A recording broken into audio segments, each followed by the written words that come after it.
Silver Lake. I think this is the Horseshoe Canyon Trail.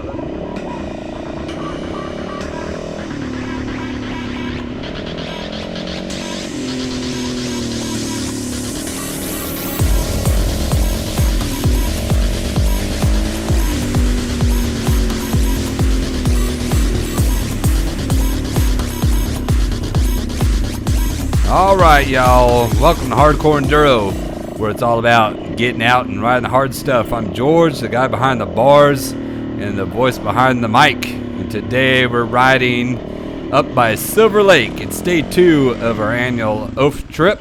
And this trail here I've been wanting to do for a while.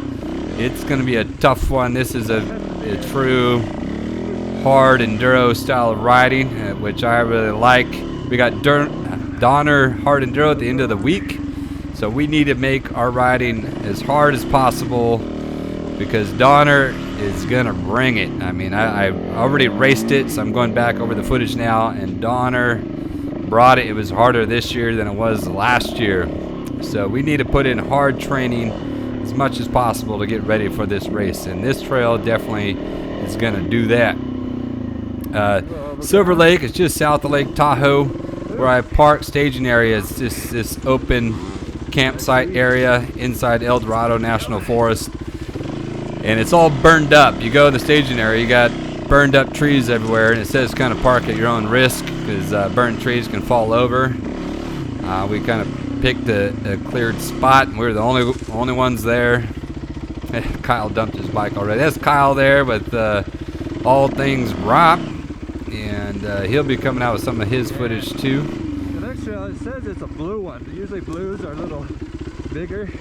Yeah, so we're just getting started here in the Horse Canyon Trail. In the beginning, it's got pretty well traveled. It has a blue line on the map, but this is actually, it gets pretty hard. Now this is a little connector. Where we park the rig, you go down this broken dirt road or broken pavement road that you saw, and then you got to cross over the freeway there.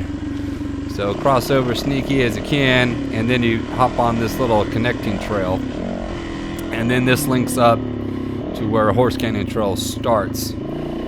So that's what we're doing. Got a little off-camber tree or log here. Do a little wheel hop. Kyle went over pretty clean. I get a little hung up, but make it over. So this trail, like I said, it's a hard enduro style trail. I really liked it. And it took us, 5 hours. We went to Melissa Peak. I'm going to break this video up in 2 parts just because it's a little too long to do one complete video. So this is the first half when we're going up to Melissa Peak. Melissa Peak was 9,700 feet. So this is good high altitude training. Donner is up at that 8,000 foot altitude for the race, so this is another reason we picked this was as high altitude training here to get used to that low oxygen and the high altitude, which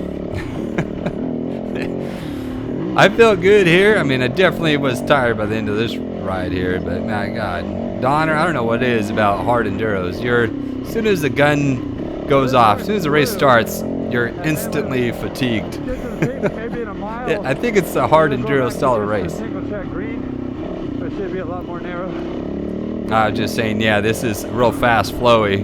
This is single track. It says double track on the map, but it's definitely single track. Had a nice, good flow here. Good start to the ride. You want to be able to warm yourself up. It was a little bit dusty, so I was hanging back. Kyle's a real fast rider through this flow, so he's taking off anyways. But the camera kind of sees through the dust better than your eye can. It was pretty dusty through here. It's causing me to have a cough. I think this is where I got my cough from the whole trip. I had this I had to stop several times. I had gotten this like a coughing attack. But beautiful just terrain up here. The trees, it's so fun getting out of the desert. I do a lot of desert riding. Yesterday we just came from Moon Rocks, and it's all kind of open desert. It reminded me a lot of Jawbone area. So it's fun to get up in altitude here through the forest. Got some nice boulders, some rock slabs. Got some logs to cross today. And mean, this trail, it brought it. If you like hard enduro style riding, I recommend hitting up this trail.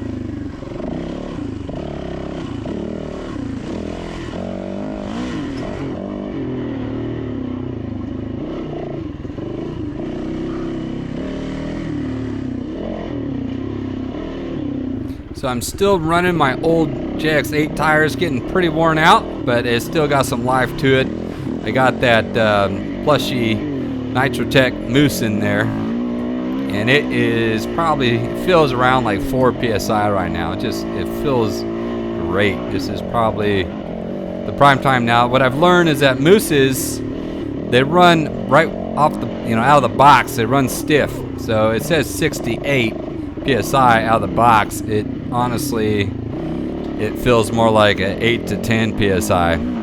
And on the Hard Enduro Donner, I drilled it out. I got a new Moose. I drilled it out, and even after drilling it, it was still tight. It needs a ride really to break in that Moose. So next year, I think I'm still gonna drill it out, but I'm gonna ride that Moose on an older tire. I'm gonna ride that, give it a chance to break in on a ride, maybe 5 hours on a ride, just to break in that Moose, and then I'll change it out, put a new tire, put that Moose that had time on it, now it's broken in, put that on the bike for the Hard Enduro, because then I think it's ready to go.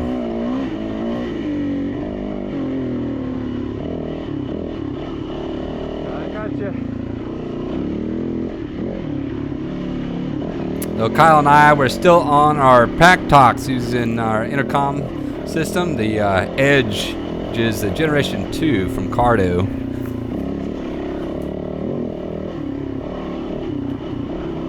And it just works great. So even here, through the trees, we're still able to talk to each other pretty well. And every time we lose connection, it's able to reestablish connection once we get line of sight. I'm lagging behind Kyle. Kyle's taking off like a jackrabbit, so I'm having to catch him all the time, or trying to keep up with him. He's getting all the rest breaks. That's what's happening. He gets up there, he gets all these 20, 30-second rest breaks, whereas I never get to rest. I'm just constantly riding through. But it's good for the conditioning. I can't complain. I just need to become a faster rider, and that's what this is all about.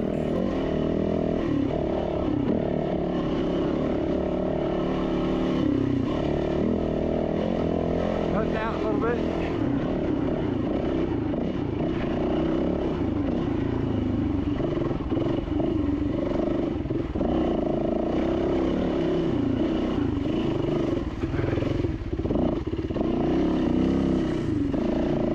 Got the heavy breathing kicking in already. A little bit of arb pump. That always takes a little while to get through. It did get less as the week progressed, as each yeah, look at this gnarly terrain through this weird lava rock, or it's like compressed rock. Yeah, it's got like round stones and mud. I wonder how the geography, how that was created. Said that in other rides, I always see the different rock formations, and I'm always fascinated by it. How the rock was created. I have to look that up. See, there he is. He's got his 30-second break. No break for George here. Just got to keep on riding. I guess that's what happens, though. When you're the slow one in the group, you don't get any rest breaks.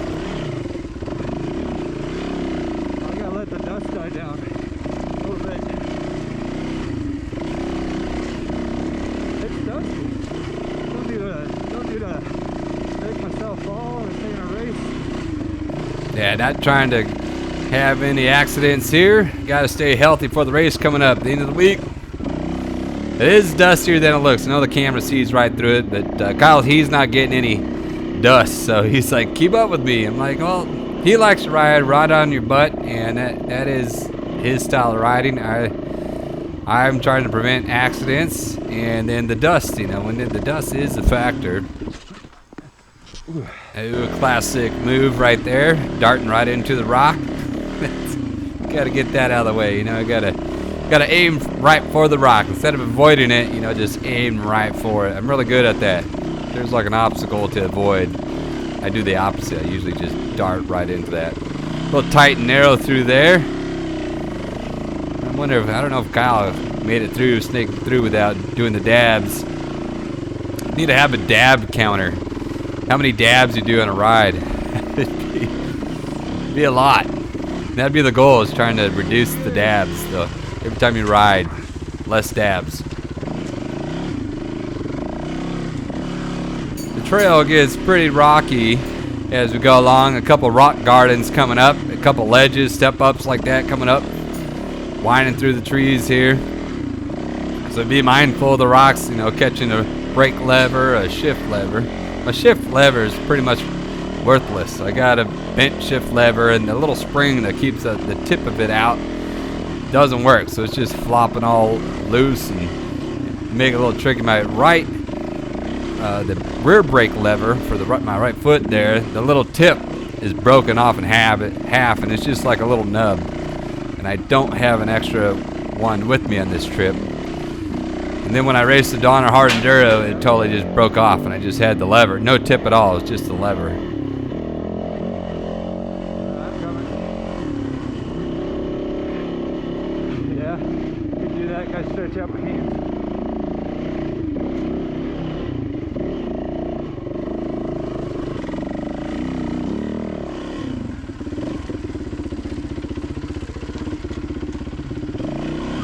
Small little creek crossing. There's a couple more creeks coming up, and got some mud. Hey, stop banging! That's my son. He's banging on my squat rack behind me. He's saying, "You're ignoring me." Hey, Dad, hey, pay attention. Yeah, he's banging away. There he. Look at that.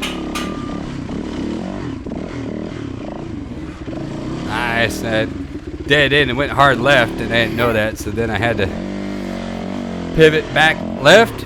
Kind of lost my momentum. My back tire gets stuck off the ledge here, so I got to do a roll back, drop the clutch, pop it up. That JX8, like I said, it's grabbing really good. It's worn a lot, but it's still grabbing really nice. And that moose is it's at that sweet spot of being broken in right now. Getting through these rocks. There's good training all through here. I like this style of riding right now. This is money.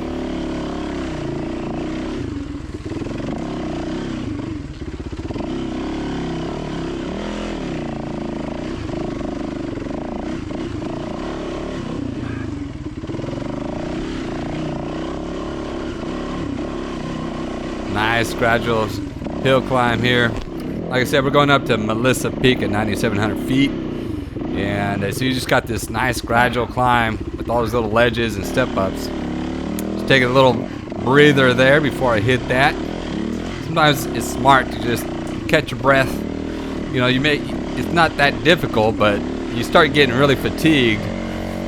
And if you just, you know, stall the bike out the wrong time, or don't hit it with enough speed or something like that, it really can compound a problem. You can get into a bad situation. Whereas if you just took a little 5-second breather and then hit it, you know, you get through with less energy.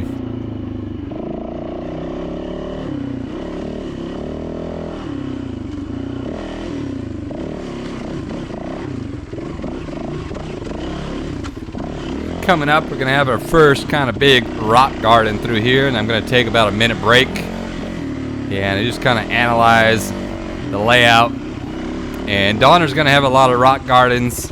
Now, I've done rock gardens before. A lot of it is momentum, picking a good line, and then just trusting where the bike's going. You just got to let the suspension do its thing and be strong in the handlebars, be up on the pegs, and being ready to dab a foot when you need to, just to adjust your balance. I like it. All right, let's go. Come on, Trixie.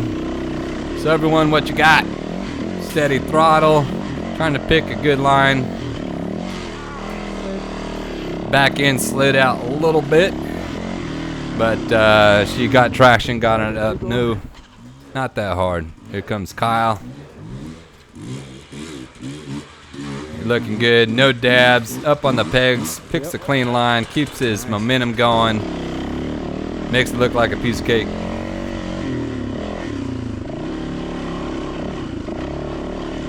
Yeah, rock gardens, it can be a little intimidating, especially for beginners here, but if you just keep that momentum going, you got to believe in your suspension and your tires getting traction. And if you keep that momentum going, keep the throttle low, prevent any wheel spin, the bike will go through. Here's another little rock garden here. Now this is going uphill, so it's not level. We're in a little climb here. I'm on the seat. You gotta get up on the pegs. I'm up, I'm sitting down.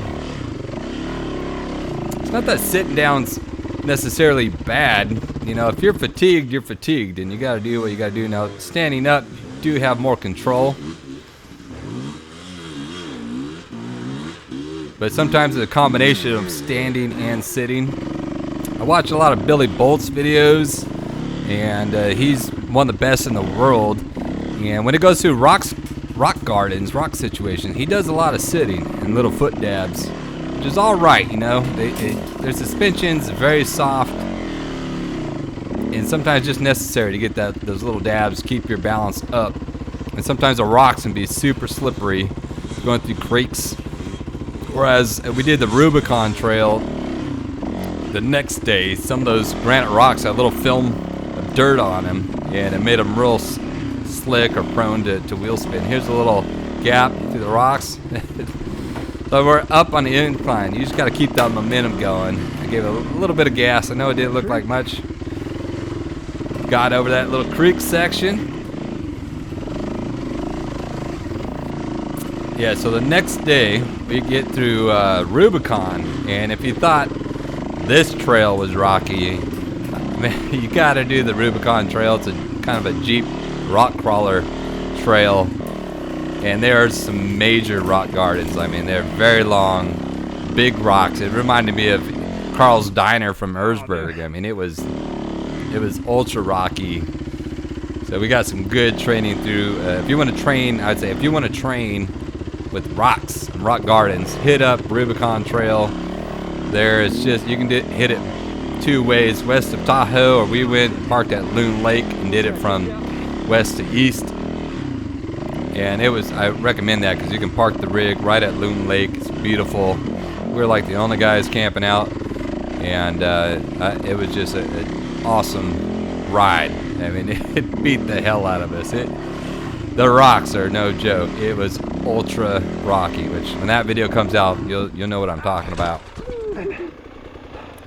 Dump the bike. What happened there? Just like out of nowhere, just I'll dump the bike right now. Bye.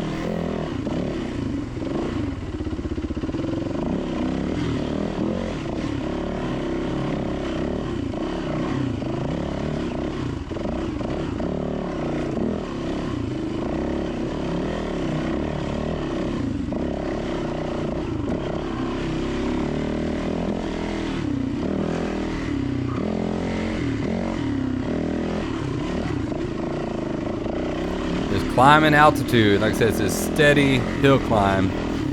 I think we started around 7,000 feet, so about 2,000 feet to climb up. But we're at probably over 8,000 feet now. You're starting to breathe a lot heavier just because there's lack of oxygen in the air. You get up over 9,000 feet, we get above the tree line, and you know you can get out of breath real easy. You get to gas yourself real quick.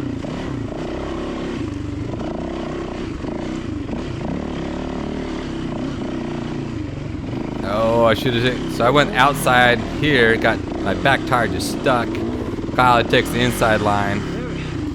My rear tire is just in a big hole. I just gave it a little rock back and forth. Stretched out my fingers. Got some arm pumps still pretty good in my forearms there. They're just making it hard. You know, the arm pump just makes it feel like you're not grabbing the handlebars as hard as you can. Until that goes away, you know, you're just not as confident grabbing those darn handlebars.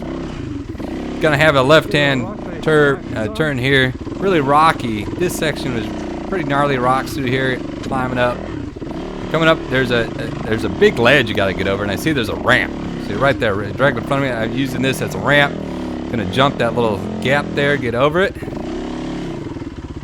And if you didn't do that, you can get your you would have got your back tire hung up there. That would have been a hard ledge to get over. I would have been pushing and huffing and puffing and struggling to get over that ledge, but sent it over the gap. Nice trail. Whew. It was tough, folks. If you like hard riding, you gotta hit this one up. It was a blast.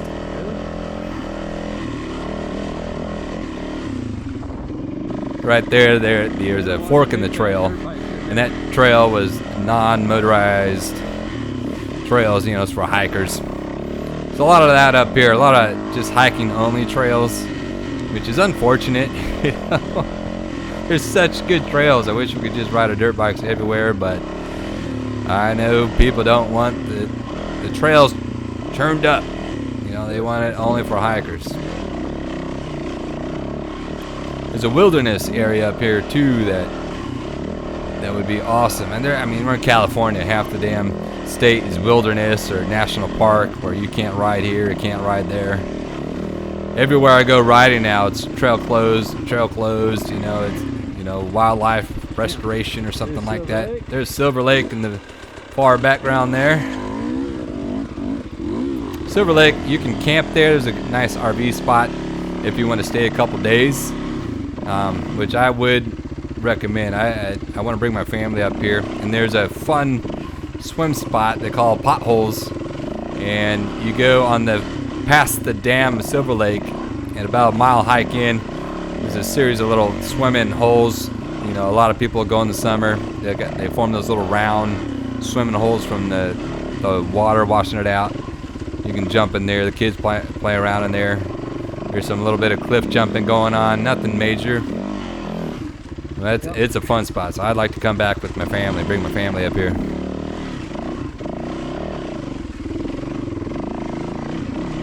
All right, you can see the tree line is up ahead.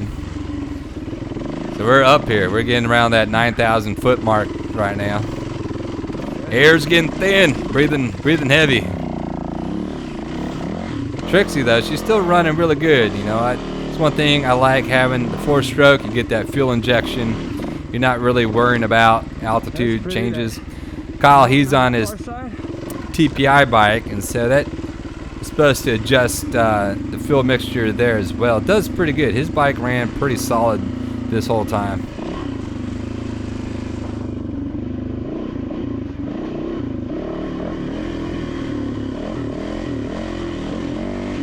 And then his TPI is very fuel efficient. He actually is getting a lot better gas mileage than I was getting.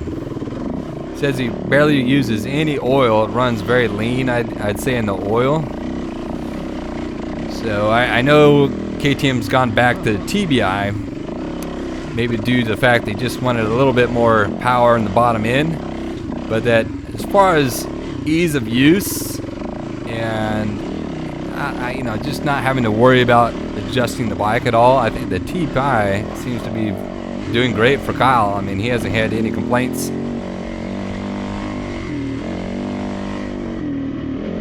This is real pretty riding through here. You got all these flowers, or I don't know if they're flowers. Those red flowers, those white flowers. Just above this tree line here. Just beautiful looking. Makes these high altitude rides worth it. You know, you can't get this scenery anywhere else.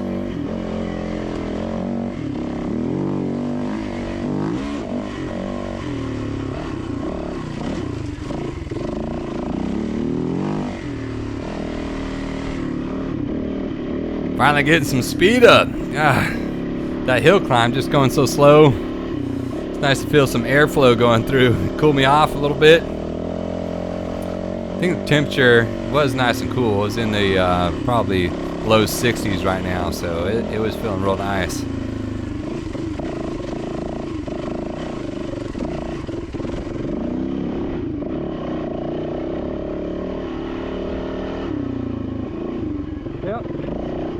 So about straight ahead, that peak on the far horizon there, I think that's Melissa Peak.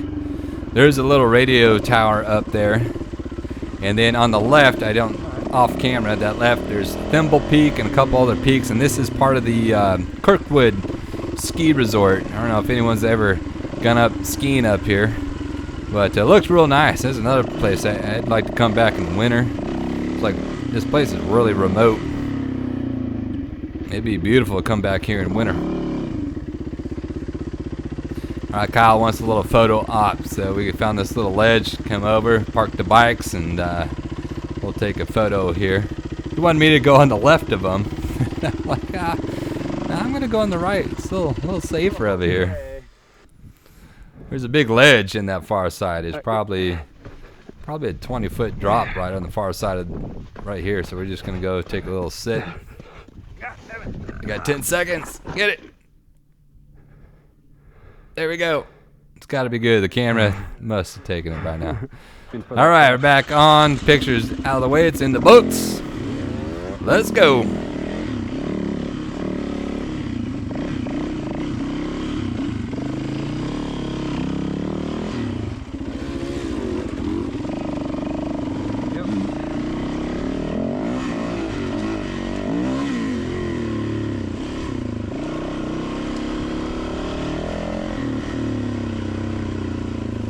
Just beautiful riding through here. This looks like when I watch people ride in Idaho, this is what it reminds me of. And here we are, California. You know, California has some amazing trails, beautiful rides. I know most of it's closed off, like I said, it's all wilderness, national park land, but you find these little hidden trails out here, and I just hope to God that they stay open, because this is just it's a gem of a trail. I mean, it's beautiful up here. Got through a lot of the hard section, just a nice flowy little single track going through until we get up to this peak here.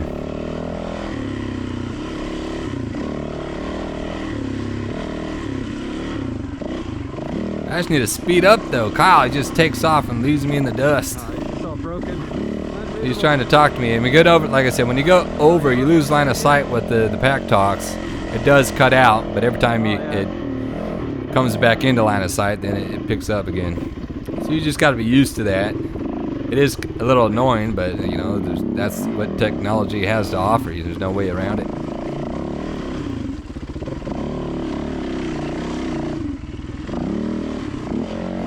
Come on, Georgie, twist that throttle some more. Let it go. Let's go. This is easy, straight, kind of flowy track. Let's get after it. What are you doing?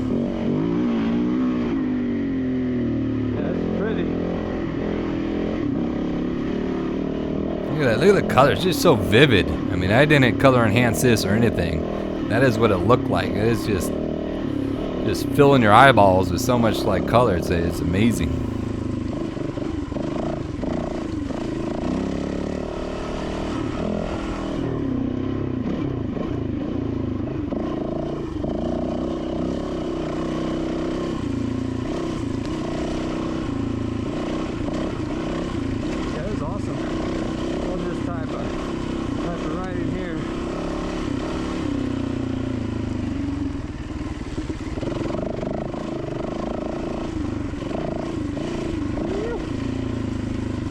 Hear that little flowers.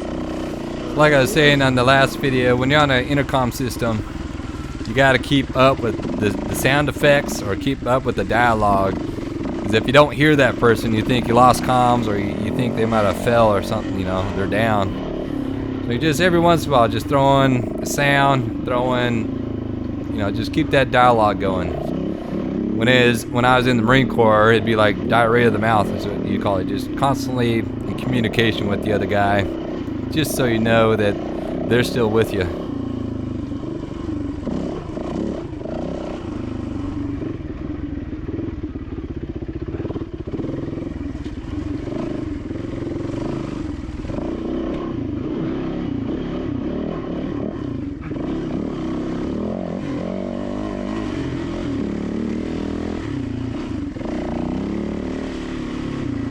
Alright, now we're gonna get back into some of the hard stuff.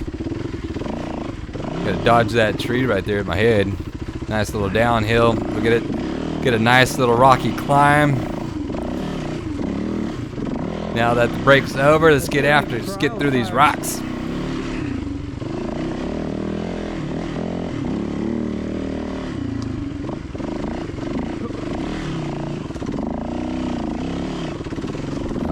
yeah, look at this, baby. This is what I'm talking about. Nice rocky climb. Keep that momentum going. Ah, get off the line a little bit, Georgie. Come on now.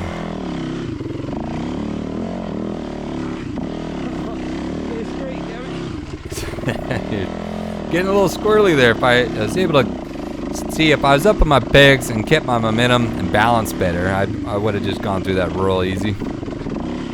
Still made it through, but I'm working harder than I need to be. You can tell by my heavy breathing. Got the huff and puff going.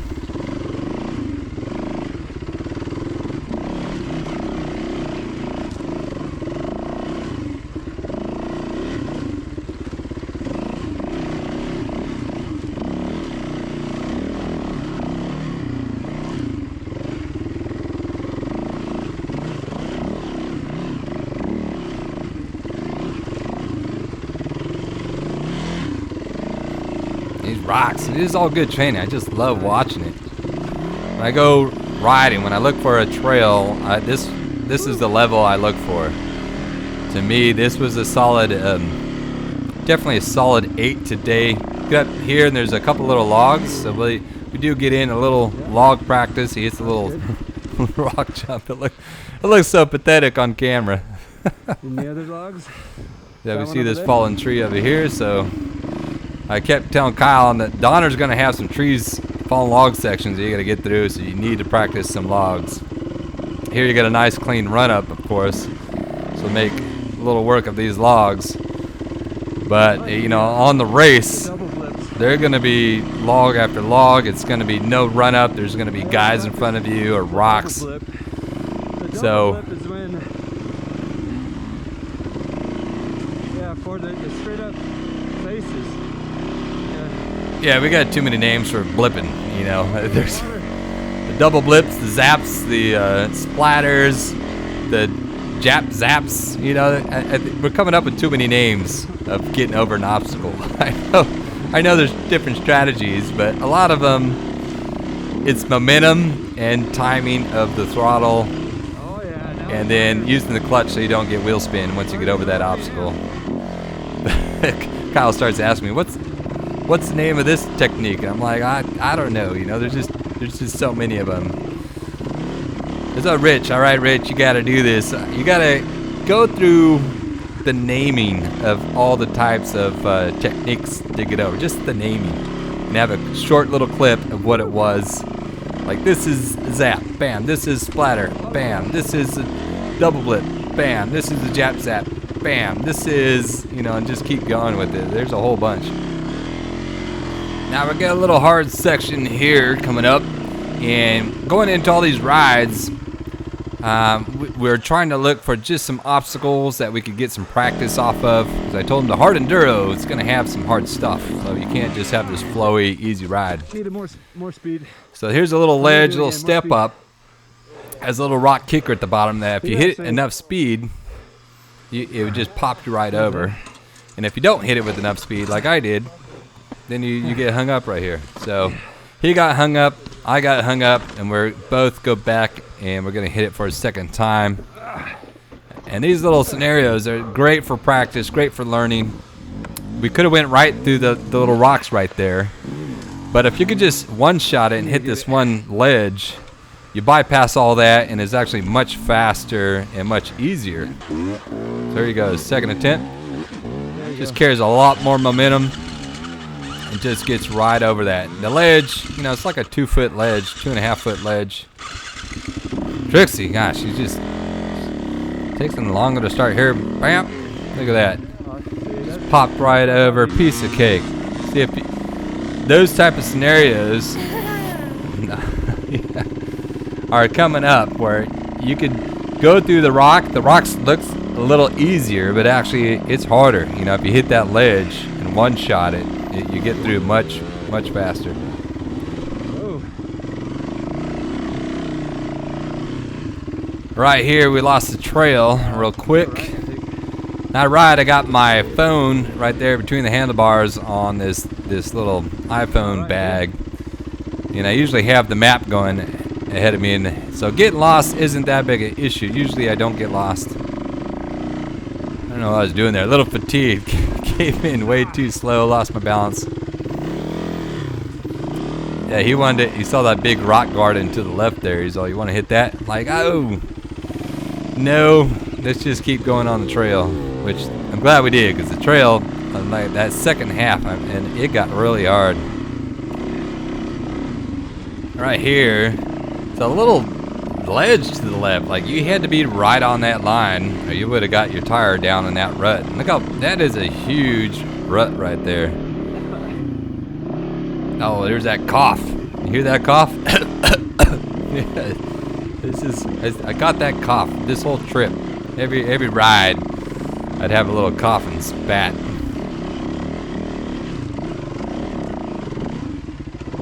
Nice and chunky through here.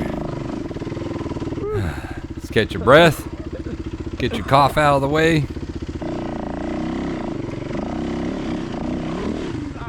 And then dump the bike. That's all the keys for a success right there. Got kicked out. Blaming it on the rocks. Got kicked out. Trixie, she's not starting like she used to start. Definitely there's an issue that's going on, because she used to start really easy. I know we're up in altitude, but ooh, nice little step up right there. But she's just taking longer to start these days. Gotta see what's going on. Got new air filter. I knew they always talk about checking the shims on the valves, which that could be it. I have not done that. And also fuel pressure. I don't know if there's a fuel filter. I could check the little filter on the, I think there's one inside the tank. That might be get clogged up. Oh, going down. Just doing a little struggle right through here. Good thing I put my goggles down back there, because that tree totally whipped me right in the face. Come on, Trixie. Oh, struggling. Get a little clutch fatigue, I think. I need to, come on, get up on those pegs. Get up, stand up. Doing too much riding on my butt. That's what I'm doing. Alright, so now we get up here and the road splits and it goes left up to Melissa Peak. And that, some little water. It looked deeper than it was, but it actually wasn't deep at all. It wasn't muddy either, so no problem getting through that little water. Just a little climb. We're almost to that peak, so we got probably a half mile and then we're up to it. Pretty easy riding through here. It's like the one hill climb. This little climb right here, which is nothing, was the only hill climb of the day. I'll take that back. There's another one right up to the peak.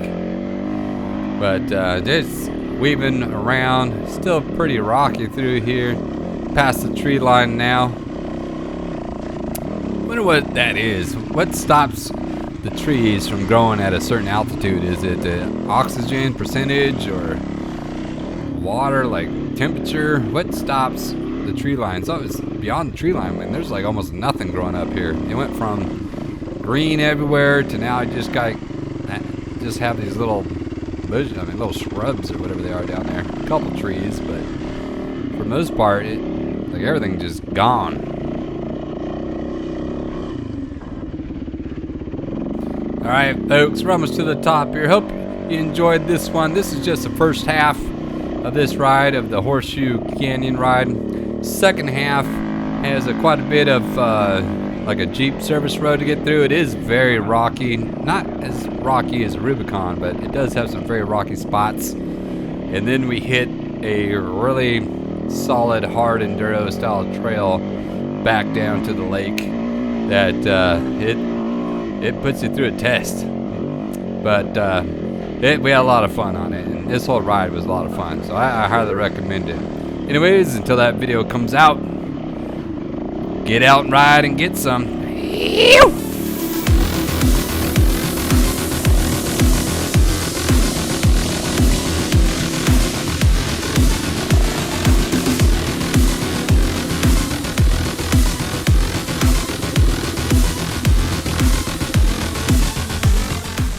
Melissa Corey Peak, elevation 9763, named after a heroic pioneer woman who crossed this pass in 1848, showing example of those who followed. Setting an example. Oh, setting. I can read.